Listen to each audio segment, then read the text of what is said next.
Hey guys, it's Mekkah. As you can probably hear, I caught a bit of a flu again right before my break. It sucks, but Mangs made a super long FE Youtubers video about how you shouldn't make super long FE videos, so I thought I'd also make one, because I was name dropped like a million times in there.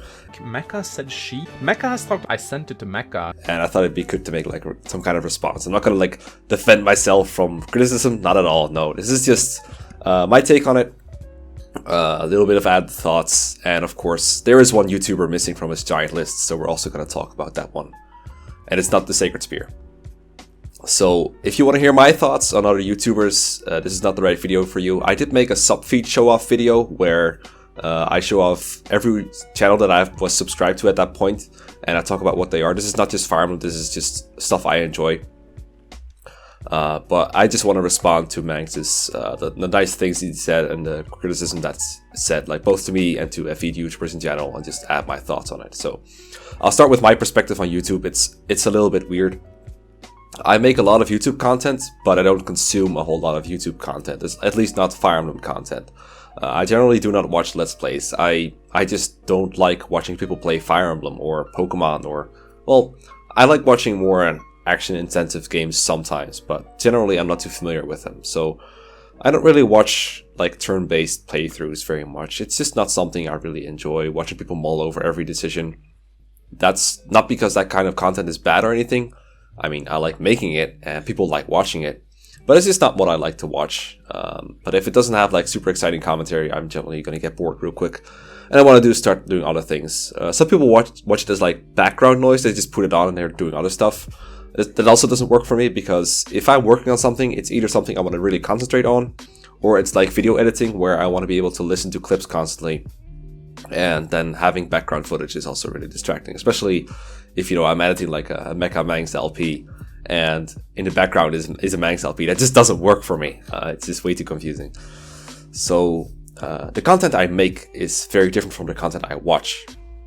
If I watch Fire Emblem play, it's usually by people who have planned all their moves way ahead of time. So people like Pala Emblem, Gradivus, Don, Kibi, one channel that Mangs kind of forgot, but he's like really small, so it's understandable. But he did an FE8 0% LTC. It's almost done. And then if I watch Don, I also have to listen to my own commentary from years back, which I also can't stand for reasons I'll get into now.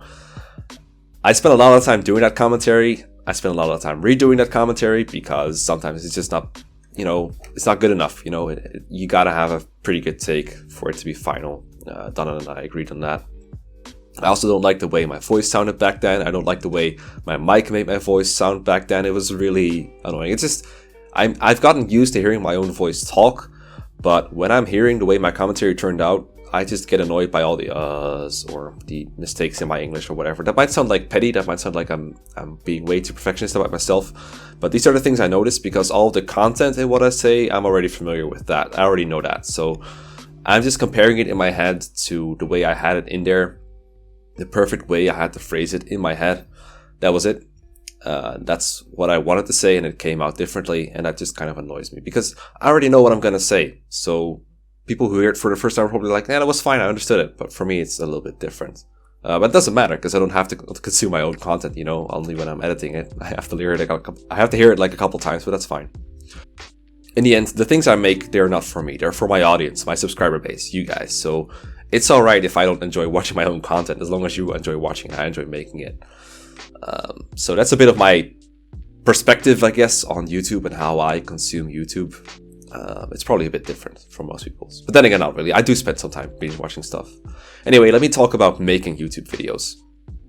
So whether you're aware of it or not, when you make any kind of content at all, you have some kind of philosophy that drives you.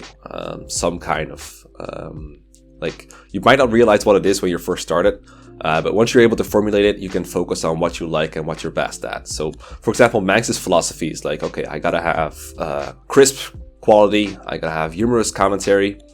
I'm not going to say everyone's going to find it humorous, but he does, and his current subscriber base definitely does, and I usually do too. So it works for him, and it works for his audience, so it fits his formula, it fits his philosophy. And he has mostly gameplay, mostly non-serious. As long as he beats the game, he's fine. He's fine throwing in some memes here and there, some fun stuff. Then there's like Blazing Knight, which is very different. Blazing Knight's philosophy is make top 10s and do like marvelous over-the-top editing. And then there's my philosophy. What's my philosophy? Well, I want enough quality to where it's enjoyable, but most important is the content. I ask myself, if I spend another half hour or an hour or just like 5-second visual thing on like a transition, does it really help anyone? And usually the answer is no. So I work on it until I'm like, yeah, this is fine, and I move on. I go on to the next bit of the video or something. So if a recording doesn't come out perfect, whatever, it's fine. I try to stick to that. I still redo some things occasionally that I probably shouldn't. I probably spent way too long doing some things anyway. But as long as I keep that in mind, I'm fine. So when I first started, I just didn't know anything about YouTube. I just found the first way to record that worked. I found a button that let me do it. I found record with VBA or whatever, and then a way to upload it on YouTube, make an account, upload it, and it worked. That was it. When I started doing commentary, I used my laptop microphone because I had nothing else, and it worked. The fact that the quality was trash didn't matter to me because I didn't want to spend more time or money on it, and it worked. Now, what I didn't think of course, was, I was just thinking of myself. I was like, okay, it's a video. You can sort of tell which unit is which. It wasn't that bad, but like, I didn't realize how annoying it was for people to listen to or watch the content that was so low quality. And, when I started doing dual commentary with Don God, Mangs talks about how Don quality is low, but a lot of that, especially the audio, is like my fault because Don spent like ages fixing the bad background noise for my mic because, I had no way to fix it and I had no idea how to like make my audio sound good. So despite what Don's videos might look like, they might look like 240p, but he's really perfectionist about this. So I don't know why he doesn't record his videos in a higher resolution or anything, but honestly it doesn't really bother me. It is very watchable. I mean, if you like put it up on a big monitor, you can count the pixels, sure, but it is very much watchable. It's not crisp, but it's not bothersome to watch. But if you look at, say, my really old videos, like my FE8 PMU, God, that's horrendous. It's like zoomed in, almost, not really zoomed in, it's like a part of the screen only. I had no idea what I was doing with OBS. I was just randomly pushing buttons almost. It was so bad.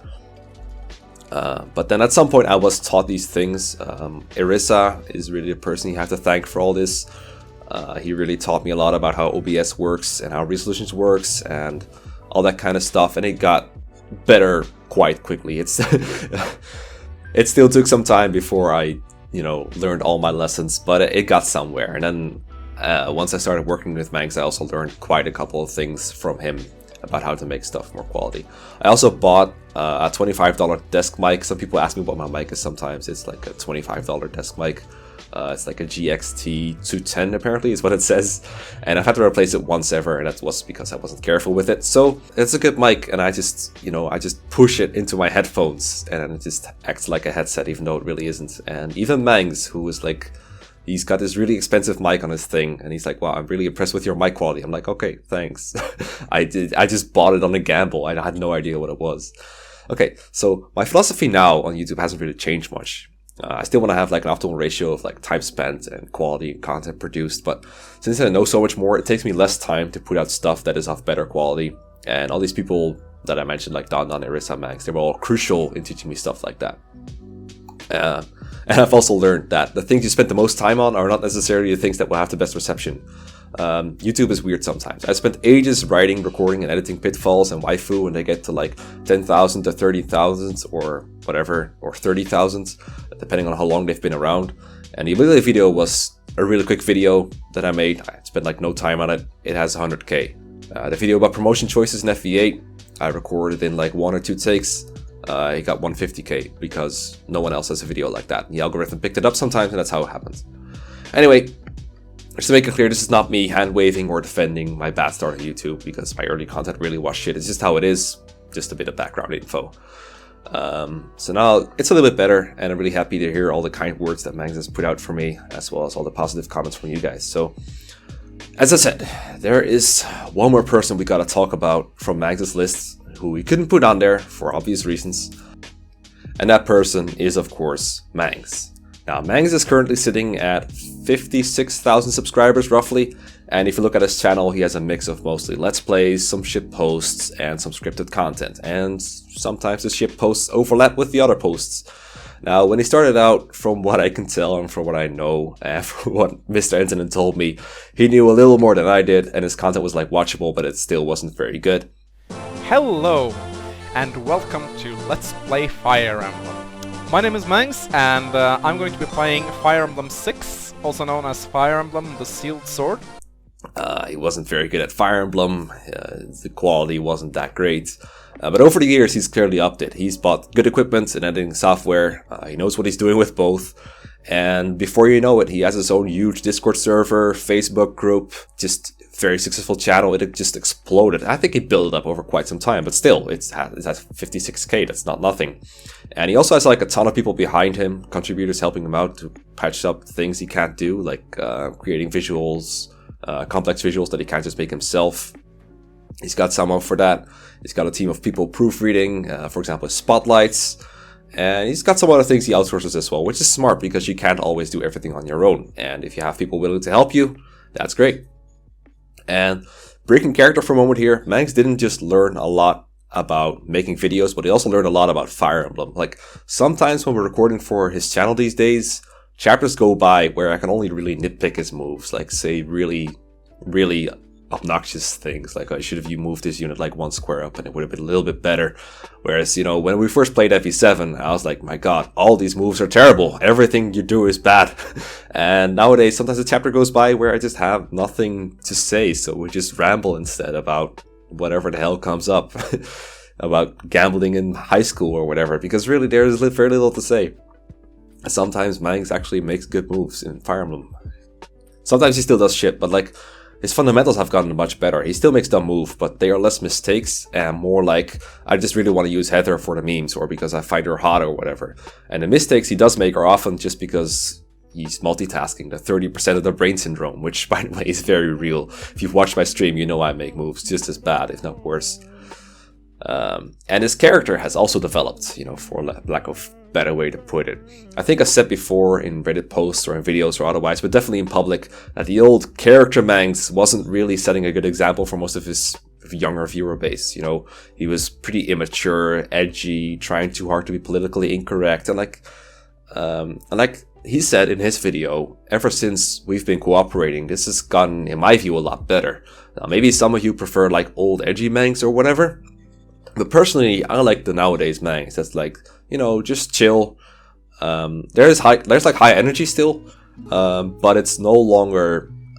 It's just a much more likable person. There's much less of a gap now between real Mangs and character Mangs, basically. And I remember a couple years back, I said he should decrease the size of that gap, and it looks like he did. I don't know if that's just because of me or just because he found it worked better for him, but that's the way it should be.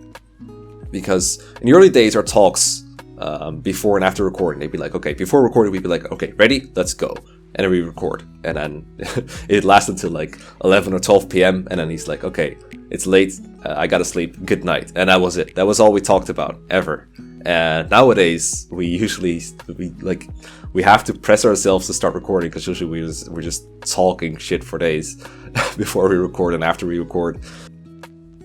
And I really think that is the secret to our synergy, is that we've gotten to know each other better and better over time and grow more accustomed to each other. And now we just kind of know from each other what we're about to say or what we want to say. And I think that's really been working out for us both.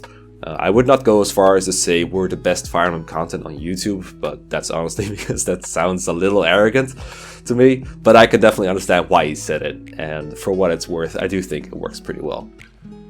Now, Mangs usually offered criticism for every YouTuber on the list, something like if they wanted to become big, they'd have to do this.